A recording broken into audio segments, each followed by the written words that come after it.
ซับตาตีนี่ชื่อจื้อหนึ่งเจไหนเปิดอยู่เจมาจื้อมันได้ไหนอ๋อแม่เฒ่าเพิ่นว่านับแต่สบายดีสบายดีโอ้หลายเนี่ยเค็มเจ้าเนาะนี่นะ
มาหอดที่อากาศแดดขนาดทุกคนเลย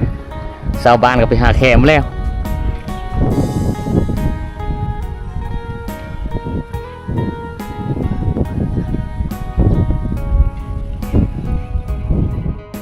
ส่วนหลายชาวบ้านอยู่นี่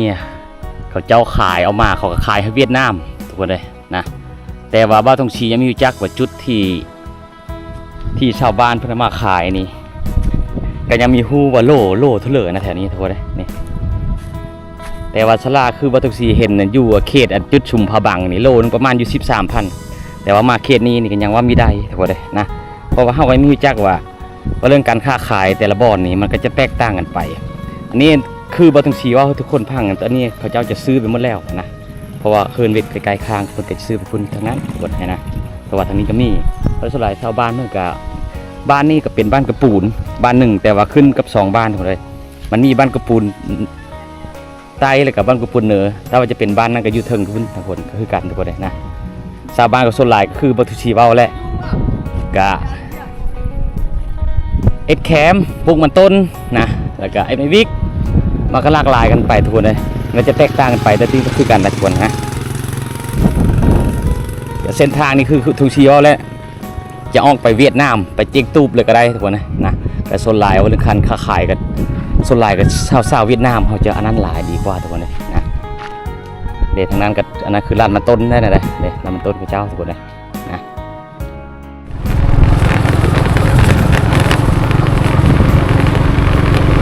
ถือว่ามาซ้ำนี้อากาศถือว่ายังดีทุกคนเลยนะถ้าว่าประมาณ6 โมง 7 โมงขึ้นไปนี่บอกเลยว่าอากาศนี่เย็นทุกคนเลยแต่ว่ายังประทานฮอดจุดชุมลาดฮอถ้าว่าฮอดจุดชุมลาดฮอกับอากาศจะแตกต่างนิดนึงทุกคนเลยนะไปเบิ่งนำการกับต้องซีทุกคนถ้าว่าฮอดจุดชุมพะบางบอกเลยอากาศนี่เป็นแป๊บๆเลยทุกคนเลยนะเย็นจิ้วเลยแล้วไก่ฮอดไอ้น้องเวียดนามเฮากินกุ๊ดเลยไก่แล้วทุกคนเลยกินกุ๊ดหรือกินเตี้ยนะยูโรปิ้งเลเวอร์นี่บอกเลยทุกคนเลยถ้าว่าฮอดยามกินกุ๊ดนี่แต่ละปีมานี่หนาวจนมีเหือเว้ากินดีจนมีจะได้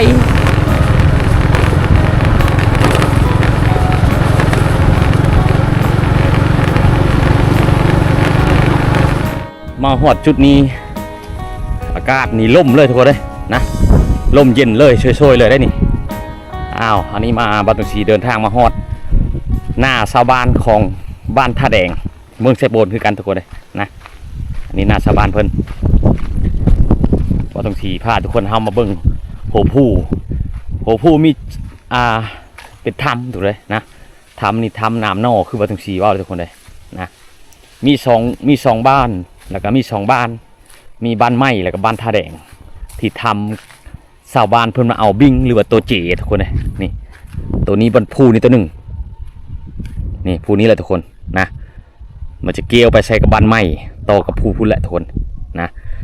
เพราะแต่ละปีเพิ่นเอาตัวเจนี่รับเป็นเป่า2 เป่าก็ได้ทุกคนเลยนะบางทีนี่โอ้อยู่บ้านไม้นี่เพิ่นเอาชุดก้อนนี่พอทุกทีเห็นผ่านมานี่ได้รับ5-6 เป่าเบิ่งทุกคนแคมนะพวกนี้เขาเอ็ดนี่เจ้านี่ป๊าโตนี่เพราะว่าทีมงานเฮาอยู่กับบาชีหอมอยู่ทั้งนั้นทุกคนเลยหลายคนได้กินได้เบิ่งทั้งเต็มหมดนี่สบายดีโอ้หลายเนี่ยแคมเจ้าเนาะนี่นะนี่ได้แต่ว่าทุกคนสังเกตเบิ่งนี่แคมนี่อยู่บ้านแถวบ้านตะลาวที่ต้องฉีกายมาเมื่อเย็นเนี่ยมันจะสั้นนิดนึงแต่ว่าอยู่เขตนี้จะยาวนิดนึงทุกคนเลยสังเกตเบิ่งแต่ว่าถ้าบางทีก็มีรู้จักว่าอยู่เขตบ้านสปองเนี่ยจักราคาเท่าเลยแต่ว่าอยู่บ้านตะลาวนี่โลนึง14,000 หรือ 15,000นะทุกคนเลยแต่ว่าจะสั้นนิดนึงอันนี้เขาจะยาวทุกคนนี่นะจะยาวนิดนึงทุกคนเลยนี่นะถือว่ายามนี่ถือว่าชาวบ้านเพิ่นเก็บเกี่ยวหลายทุกคนผมจะว่าเฮิร์เลิกแม่นหมดปุ๊บโอ้เนี่ยไอ้เมิดเต็มมันหลายมันนี่นะทีมงานเฮาแม่นหมดเลยนี่โอ้ตคำท่านได้มาทุกคนเต็มเลยนี่นะอ๋อตนี่โซลาแม่นแคมอยู่แถวนี้แล้วแม่นโซนนะเพิ่นปลูกเองนะทุกคนขายนี่นะพุ่นทีมงานเฮาอยู่พุ่นทีมงานเฮาเด้หลายคนแม่นเบิดเลยนี่มีแต่แขมหมดเลยนี่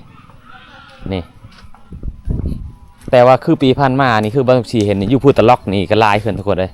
แต่ว่าเดี๋ยวนี้ชาวบ้านเพิ่นชนลายเพิ่นปลูกเองนี่เลยนี่อันนี้ประมาณนี้ถ้ามีพิษนี่ประมาณ2 มือเพิ่นตะนี่ทุกคนเลยนะเนื่องจากว่ามันมีแดดดังนั้นอีก2 มือนี่เพิ่นจะกินข้าวหรือว่าอันเคิ้นว่ากินเต็ดเลยทุกคนหนาวแต่นี้เนาะเบิ่งทีมงานเฮาทางใด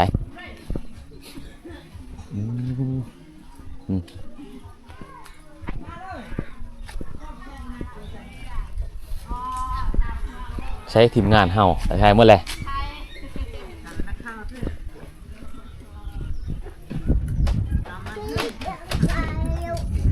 ไปใช้ละนายเพื่อนไงไปจักแรกอยู่บ้านนี่เลยฮะรออยู่บ้านนี่เลยบอกแม่ป้าโตนี่อยู่โซนเลยวะเนี่ยแม่ละวะอยู่โซนที่มาแน่มันกับคนกัน อ๋ออ้าวโซลายมันจะแม่นอยู่สวนเนาะอยู่ป่ามันโซลายชาวบ้านมาปุ๊มาแล้วนี่เดี๋ยวนี้นี่โลเท่าไหร่วะอยู่พี่อ่ะ12โอ้อยู่วันบ้านตะลาวเขาถามมันจุนันชื่อ14ก็แล้วมันชิงกันเนาะแถวบ้านวังให้นาโทนเนี่ยเขามาซื้อนะค่อยกายมาใน14อยู่วันนั้นนะแต่เขาเอ็ดดิชั่นได้มันบางบ้านก็มันเยอะเงาเด้อเขาเห็นอยู่แถวนั้นนะเขาเอ็ดดิชั่นนะแถวหลันฮอลงไปพุ่นกะจะเห็นนะ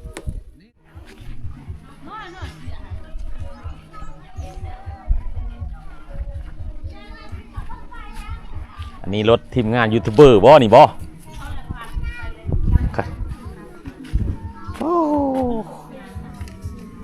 รถนายชีหอมเพิ่นน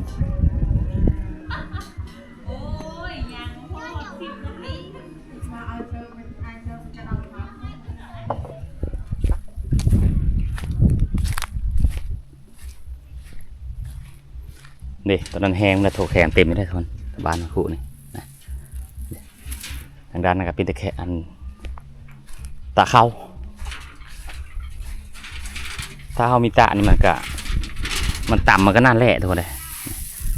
มีแต่เขาให้มาแล้วทุกคนเขตนี่เขาหน้ากับบางครอบครัวได้หน้าทุกคนเขาให้มาแล้วนี่เนื่องจากว่าในเขาสงก้อนน่ะสาบานพ้นหูดเขาเธอมันมีผลตกแน่นะบางที่ก็พลอุ้ยก็ได้ตาคือเก่าถ้าว่าขึ้นยูเซโปนนี่บ่ได้ตาแบบนี้ได้ทุกคนเลยถ้ามันแห้งเขาเป็นลานมาเฮาก็มาแล้วก็ปั่นแล้วก็มีแต่สีอย่างเดียวเลยได้นะ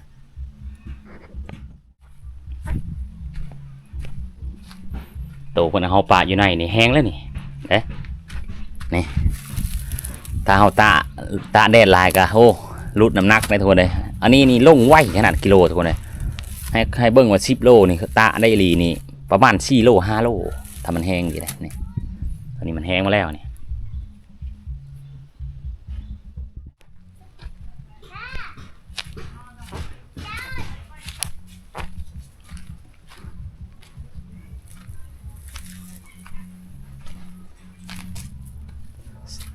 สวนบ่แม่เท่าเนี่ยอีตึกสวนบ่เนี่ยอ๋ออันนี้คือแคมสวนทุกคนเลยนะ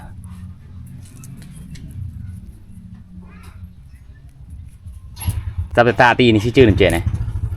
เปิด อยู่เจมาจื้อมันได้ไหนอ๋อแม่เท่าเพิ่นว่านับแต่เพิ่นเอ็ดแคมมาเนี่ยเพิ่นมีทันได้ขายจากเธอนะเพราะมันทันได้ขายเนื่องจากว่าเคสนี้มันบางคนก็เอ็ดอย่างโบ่งแต่ว่านะเขาอยู่ซื้อมาเนาะอ๋อเอาทุกคนมาเบิ่งนำกันเนี่ยอันนี้คือซาที่ชาวบ้านเพิ่นปลูกไว้แถวแคมให้แคมโซนนั่นแหละทุกคนนะนี่เพิ่นเอ็ดเป็นโมงมาเลยนี่นะตาแดดไว้เวลาเอาไปต้มนี่โอ้ทุกคนเลยนะน้ำมันจะเหลืองคักอะไรได้นะมันจะรสชาติมันจะแตกต่างจากที่เฮาเอาซาตัวที่เฮาเอาดิบมากับเฮาเอาซาตัวนี้มามันจะต่างกันนิดนึงซาตัวนี้มันจะลดน้ำไว้น้ำไว้ตัวใดนะเฮาต้มนิดนึงแช่น้ำปั๊บเหลืองเลยได้ถ้าว่าซาดิบนี่มันจะนานออกน้ำหรือว่านานออกฤทธิ์คนว่านานออกเป็นน้ำนะตัวใดนะเคยได้กินแล้วก็อยู่ไม่ได้ตัวใดคือพอเท่าเพิ่นนี่เฮือนหลังนี้นี่เพิ่นเคยกินซาแล้วล่ะเพิ่นต้องได้เอฟตลอดนะบ่ต้องซีนี่ยอมแล้วกินตัวนี้ทุกคนได้จากแรกต่อไปยังว่าไม่ได้